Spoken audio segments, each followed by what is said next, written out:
obviously, for some of our guys, get healthy, but also get some work in.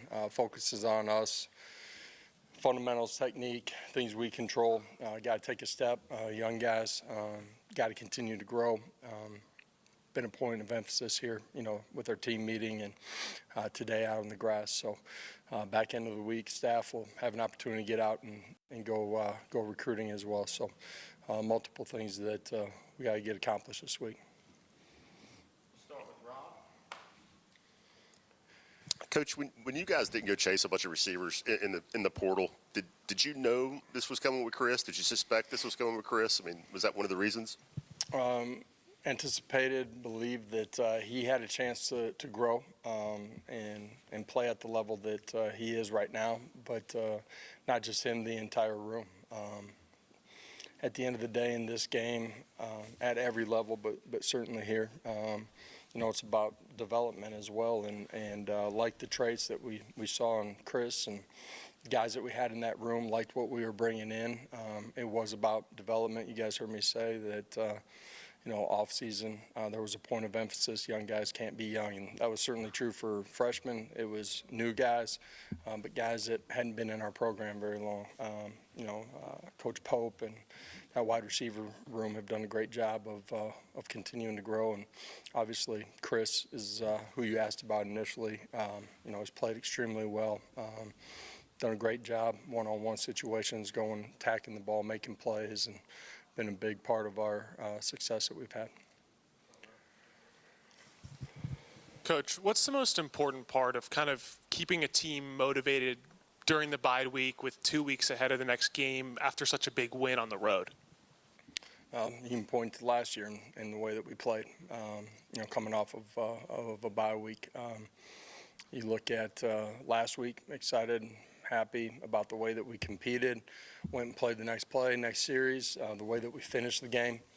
But there's a lot of things that we can do a lot better, and that's in every phase of the game, but certainly offensively and special teams. And, whether you win or lose, it's dealing with what the reality is and how do you get better. Coach, you mentioned young player development a couple of times in your open. When you look at the first month, is there a concern about the workload that some guys are taking in terms of snap count, and how mindful as a staff do you guys have to be about that on the practice field, not just trying to rotate guys on Saturday, but managing those guys in practice? Managing guys in practice is a part of what we do all times of the year. You take into account what they're doing on game days as well. Guys got to prove that they're ready to play too. You can't just throw them out every play, all 11 on the field. It's a series of one plays that make the difference in a football game. And, so guys that think they're ready but may not be prepared, it's time to get prepared and things that they control on offense and defense, special teams.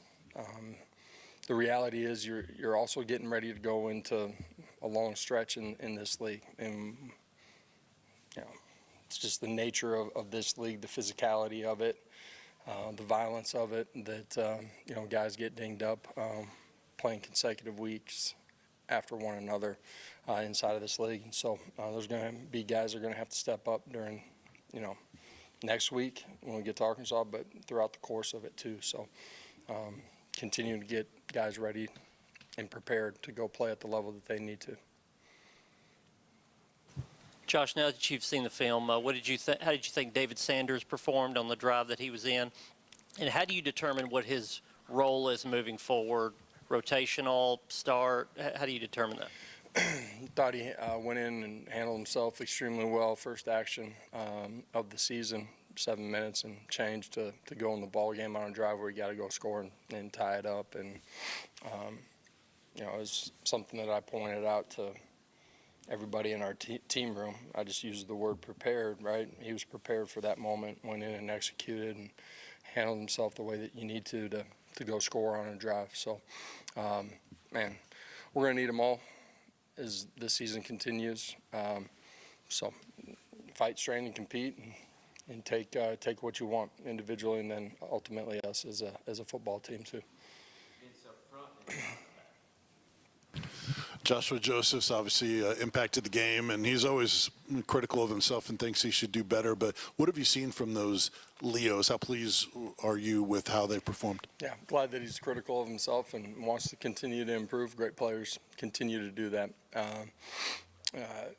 That position, Josh, you know, who you were talking about, but that position, they've made an impact on the game. You know, they've done a good job in the run game. We ask those guys to drop occasionally. They've been solid in their pass drops, but the ability to rush the passer, you know, has changed the way the game's played here in the early part of the year, and just want to see them continue to grow. Your daughter was named homecoming queen. Just how cool was that for your family? And in a past life, was Josh Heupel homecoming king? Was not, no. But it was a cool moment for her. You know, hopefully that speaks to who she is inside of that school and how she interacts with everybody that's there. Wife got a chance to see it and be there, and it was a cool moment for her. Coach, sticking with high school, will you be visiting any local high schools this week? You mentioned recruitment. Will there be any local high schools that you'll stop by? Yeah, I'm going to be honest, at this point in the week, I'm not exactly sure where my travel plans are taking me, but I'll be out on Thursday and Friday this week. Just with Ethan Davis missing last week, what'd you think about what Jack did stepping up and playing a handful of snaps? Yeah, another guy that I pointed out, being prepared for his opportunities. Played great on special teams. His reps on offense, did a great job in the core, was a big part of, you know, the overtime play where we spring a run. You know, played with violent speed and technique and created space there for Deshaun. You know, score at the end of the game outside quarterback zone, does a great job. He's a young guy that has handled himself with great maturity and continues to get better, but is prepared and love the growth that we've seen from him. Your next opponent is Arkansas, and obviously they've had some change, but specifically, you know, with Coach Petrino getting rid of the defensive staff and going in a different direction there. How do you prepare for that? I mean, are you like how deep do you dive into old games of trying to figure out what they want to do? You dive as deep as you possibly can. You know, I think it'll be important for us schematically, you know, one, to communicate and adjust on the field, but two, on the sidelines and staff and players together. You know, had a ton of success last year in the three down front they did against us, preparing for that, and then we'll adjust to anything else that we see. Thank you. All right, appreciate it. Thank y'all.